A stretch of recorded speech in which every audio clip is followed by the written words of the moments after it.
ভোলার মেঘনা তেঁতুলিয়া নদীর ১৯০ কিলোমিটার এলাকাকে ডেঞ্জার মৌসুম হিসেবে ঘোষণা করেছে প্রশাসন। নৌ দুর্ঘটনার ঝুঁকি থাকায় ১৫ মার্চ থেকে ১৫ অক্টোবর পর্যন্ত ৭ মাস নৌ চলাচল বন্ধ থাকার কথা।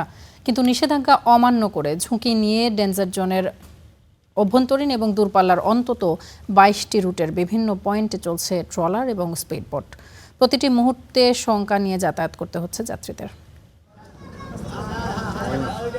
নিষেধাজ্ঞা না মেনে এভাবেই ঝুঁকি নিয়ে উত্তাল নদী পার হচ্ছেন দ্বীপ জেলা ভোলার কয়েক লাখ মানুষ। জেলা থেকে বিভিন্ন গন্তব্যে যাতায়াতের একমাত্র ভরসা নৌপথ। বর্ষায় ঝুঁকির মাত্রা বেড়ে যায় কয়েক গুণ। ফিটনেসবিহীন ছোট ছোট ট্রলার আর স্পিডবোটে মেঘনা তেঁতুলিয়া নদী পাড়ি দিচ্ছেন যাত্রীরা।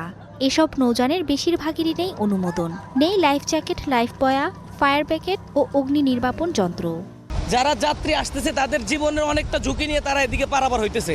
আলেকজান্ডার যাইতে বা নোয়াখালী যাইতে একটা সার্ভিস দরকার, তো ছোট ট্রলার দিয়ে আমরা যাই, কিন্তু ওটা দিয়ে যাইতে অনেক রিস্ক। মানুষ জিম্মি, কারণ যাইতে হবে, মানুষের তো আর অন্য কোনো পথ আছে ইলিশা দিয়ে মানুষ আইসা তো আর ঘুরে তো অন্য পথে যাবে না।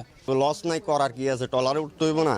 তুফান হয়েছে হঠাৎ হয়েছে, কলজা বুকুর কলজা ভিডিও বাই না অনকা যাইতে হইবে, আল্লাহ বাঁচাই না মানে।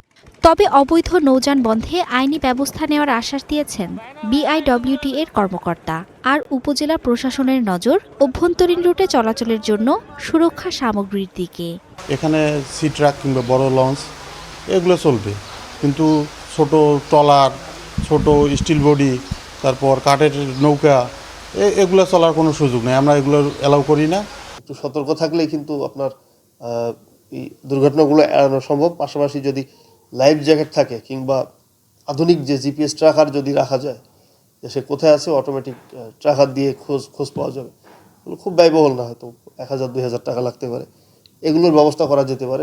শুধু আশ্বাস নয়, বাস্তবে অবৈধ নৌযান চলাচল বন্ধ করে এসব রুটে সরকারি সি ট্রাক বা নিরাপদ নৌযান দেওয়ার দাবি জানিয়েছেন সাধারণ যাত্রীরা। Desk report, star news.